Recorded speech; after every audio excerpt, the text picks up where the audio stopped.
अस्सलामुअलैकुम वरहमतुल्लाहि वबरकातुहू। नाज़रीन, आप सभी का खैर मक़दम है। आज आपके इस शरई मसाइल प्रोग्राम में मेरी हाज़री कई हफ़्ते के बाद हुई है। आप सभी का शुक्रिया और उम्मीद करता हूं कि आप इस सब प्रोग्राम को अच्छी तरह देखते होंगे और अपने सवालात इसी तरह हमें इरसाल करते रहेंगे। बहुत दिलचस्प, बहुत अच्छा मालूमाती प्रोग्राम है। शुरुआत करते हैं आज के इस प्रोग्राम की। जनाब जानू अंसारी साहब सवाल करते हैं, सवाल कर रहे हैं कि मुफ्ती साहब, मैं कुर्ला बॉम्बे में रहता हूं और मैं इत्तेफाक से अपने यहाँ जिस जगह गुस्ल करता हूँ वो जगह खुली हुई है, यानी वहाँ लोगों का आना जाना लगा रहता है। तो ऐसी जगह पर मेरा गुस्ल होगा या नहीं होगा, ये मालूम करते हैं जी। बिस्मिल्लाहिर्रहमानिर्रहीम। गुस्ल खुली जगह में करते हैं और वहाँ से लोगों का गुज़र होता रहता है, यानी लोगों की गुज़रगाह है जहाँ आप गुस्ल कर रहे हैं जी। देखिए, गुस्ल करने के लिए ये ज़रूरी नहीं है कि जिस जगह आप गुस्ल कर रहे हैं वो जगह बंद होना चाहिए या उस पर छत होना चाहिए। हाँ, ये ज़रूरी है कि आप अगर ऐसी जगह पर गुस्ल कर रहे हैं जहाँ गुज़रगाह है, रास्ता है, लोग आते जाते रहते हैं, गुज़रते रहते हैं, तो आपको ये ख्याल रखना है कि आपका सत्र वो मकाम जिसको शरीयत मुतहरा ने छुपाने का हुक्म दिया है, यानी नाफ और घुटने के दरमियान, उस मकाम को कोई दूसरा न देख सके, आप इसका ख्याल रखिए। मतलब ये कि आप तहबंद वगैरह ना बांध कर गुस्ल कर सकते हैं और गुस्ल करने में किसी तरह की कोई कबाहत या किसी तरह का कोई हरज नहीं होगा। आपको सिर्फ इतना ही ख्याल रखना है कि आपका वो हिस्सा जो मर्द की औरत होता है, जिसके छुपाने का हुक्म है और जिसका छुपाना फ़र्ज है, सत्रे औरत, उसको आप छुपाए रखिए और गुस्ल के अरकान अदा कीजिए। जिस तरह गुस्ल किया जाता है गुस्ल कीजिए, तो लोगों के गुजरने से आपके गुस्ल पर फ़र्क नहीं पड़ेगा और कोई हरज नहीं होगा। अगर वही जगह है तो उस जगह बेतकल्लुफ़ बग़ैर किसी हरज के आप गुस्ल कर सकते हैं और आपका गुस्ल हो जाएगा। अच्छा, एक सवाल और है, बड़ा दिलचस्प सवाल है, इन्होंने मालूम किया है और मालूम करना भी चाहिए। इस तरह के जो हमारी आम जिंदगी में आते हैं और पेश आते हैं, ऐसे सवालों को ज़रूर मालूम करना चाहिए। इन्होंने मालूम किया है, क्या मसला है मुफ्तियान दीन का कि LIC, लाइफ इंश्योरेंस कॉरपोरेशन या बीमा वगैरह कराना कैसा है, ये मालूम करना चाहते हैं कि शरही नज़रिए से क्या है ये सब। इस सवाल का जवाब ये है कि ये तय है कि सूद हराम है, इसमें कोई शक नहीं।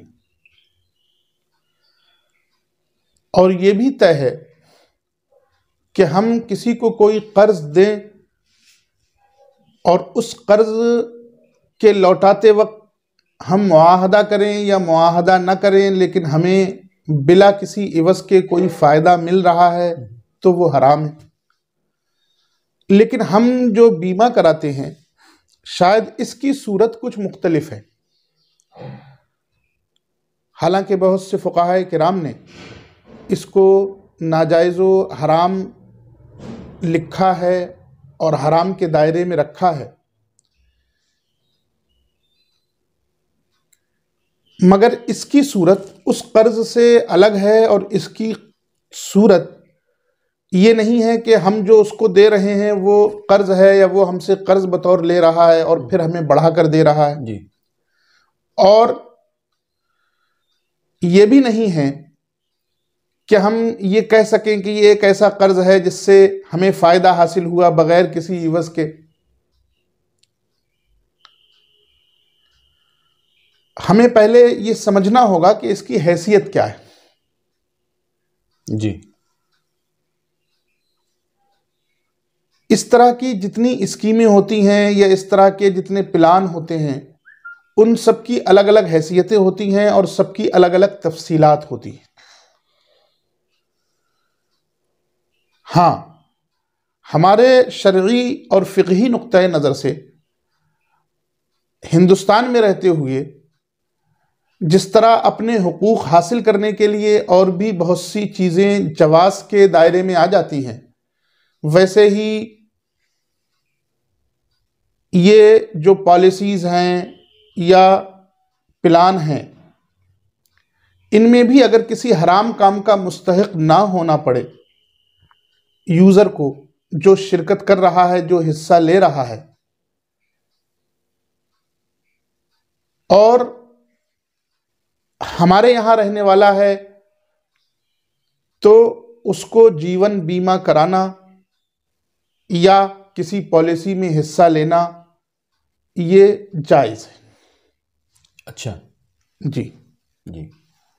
ओह। इसको समझने की ज़रूरत है, न ये कि हम गुज़श्ता मुफ्तियान किराम के फतावा नक़ल कर दें, बल्कि हमें अपने हालात को भी देखना चाहिए। हम जिस मुल्क में ज़िंदगी गुजार रहे हैं, जिन हालात में ज़िंदगी गुजार रहे हैं, उन हालात पर भी नज़र रखें और फ़िक़ही जुज़ियात पर भी नज़र रखें। जी जी जी। तो यही समझ में आता है कि आज के इस दौर में इस तरह की पॉलिसीज़ में हिस्सा लेना या इस तरह के प्लान में हिस्सा लेना, अगर इसमें कोई दूसरा हराम काम शामिल ना किया जा रहा हो या हिस्सा लेने वाले से ये नहीं कहा जा रहा हो कि फला काम आपको करना होगा और वो काम नाजायज़ है जी, तो इस तरह की के जीवन बीमे वगैरह आप कर सकते हैं, इजाज़त है। आप बचें, कोई बात नहीं, आप का तकवा है, आपकी परहेजगारी है जी। अगर आपको किसी तरह का शक है तो आप एहतियात कीजिए, इसलिए कि अल्लाह के रसूल सल्लल्लाहु ताला अलैहि वसल्लम ने फरमाया, जिसमें शक हो उसको छोड़कर उसकी तरफ आओ जिसमें शक ना हो। जी। वाह। तो वो आपका तकवा है। लेकिन आज के दौर में यहाँ के हालात में ये आम आदमी के लिए बहरहाल जायज़ है।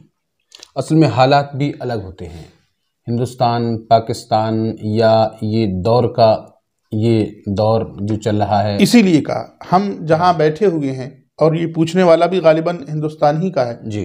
आज के इन हालात में ये जवाज़ के दायरे में आता है और कई मुहक्किक मुफ्तियान किराम ने इसके जवाज़ का कौल किया है। लिहाजा अगर कोई करना चाहे इस तरह तो वो कर सकता है। यानी हम हिंदुस्तान में रहकर अगर चाहें हाँ, तो ये पॉलिसीज वगैरह कर सकते हैं और अगर नहीं चाहें, बेहतर समझते हैं अपने तकवे के मुताबिक, तो वो ना करें, उनके लिए वो बेहतर रहे। बेहतर। बहुत अच्छा सवाल था आपका, किया कीजिए इस तरह के सवालात जो हमारी आम जिंदगी में आते हैं। बेहतर हो कि हम शरीयत के दायरे में रहकर ज़िंदगी गुजारते चले जाएं, बिलाखिर मौत तो है ही। एक सवाल और पूछते हैं। सवाल ये है कि आजकल डॉक्टर लोग भी बताते हैं और लोग करवाते भी हैं, हिजामा, जिसको शायद पिचना भी कहते हैं, पचना लगाना। ये पचना ये इलाकाई भाषा है, लेकिन हिजामा तो खैर उसका नाम है ही और सभी लोग इस नाम से जानते हैं। तो हिजामा लगाना या लगवाना कैसा है, ज़रा नाजरीन को बताइएगा। हिजामा ये अरबी ज़बान का लफ्ज़ है जी। हिजामा लगवाना सुन्नत है। अच्छा। अल्लाह के रसूल सल्लल्लाहु ताला अलैहि वसल्लम ने खुद हिजामा लगवाया और पहले ये इलाज का एक बेहतरीन तरीक़ा था। अल्लाह के रसूल सल्लल्लाहु ताला अलैहि वसल्लम ने अपने हिजामा लगवाया और रिवायत में आया कि हिजामा लगाने वाले को उसका अजर यानी उसकी कीमत भी दी। और सहाबाए किराम से भी हिजामा लगवाना, पचना लगवाना साबित है सही अहादीस से। तो सिर्फ जायज़ ही नहीं बल्कि हिजामा लगवाना अल्लाह के रसूल सल्लल्लाहु ताला अलैहि वसल्लम की सुन्नत है और एक बेहतरीन तरीक़े इलाज है। अच्छा, ये वो तरीक़ा इलाज है जिसको रसूल करीम सल्लल्लाहु ताला अलैहि वसल्लम ने भी अपनाया है और सहाबाए किराम की मुक़द्दस जमात ने भी अपनाया है। इसलिए आप बेतकल्लुफ़ बल्कि सुन्नत समझकर हिजामा लगवा सकते हैं।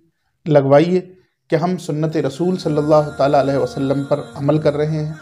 ये अलग बात है कि उस वक्त इसका जो तरीक़ा था वो अलग था और आज इस दौर में इसका जो तरीक़ा है वो अलग है, यानी तरीक़े बदले हैं, लेकिन बहरहाल वो हिजामा ही है।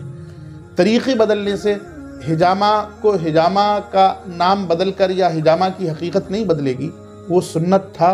और ये तरीक़ा अगर करेंगे जो आज के दौर में राइज है, इस तरीक़े से अगर लगवाएंगे तब भी सुन्नत पर ही अमल होगा। ये अलग बात है कि आज के दौर का तरीक़ा, ये आज के दौर का नया तरीक़ा है। जाहिर है कि ये उस वक्त नहीं था, उस वक्त वो सीधा सीधा तरीक़ा था जो चलता था, जिसका जिक्र किताबों में मिलता है। आज वो तरीक़ा नहीं है, लिहाजा हिजामा लगवाना अल्लाह के रसूल सल्लल्लाहु ताला अलैहि वसल्लम की सुन्नत है, इस पर अमल कीजिए। आप खुद भी कर सकते हैं और दूसरों को भी बता सकते हैं कि ये तरीक़ा इलाज हमारे नबी सल्लल्लाहु ताला अलैहि वसल्लम की सुन्नत है। इस तरीक़े इलाज पर अमल कीजिए, सुन्नत को अपनाइए। आपका ये भी फ़ायदा होगा कि आपके अमराज से आपको नजात मिलेगी और आप सुन्नत रसूलुल्लाह सल्लल्लाहु अलैहि वसल्लम पर अमल पैरा भी होंगे। जी। अल्लाह तबारक व तआला हमें सुन्नतों पर अमल करने की तौफीक नसीब फरमाए।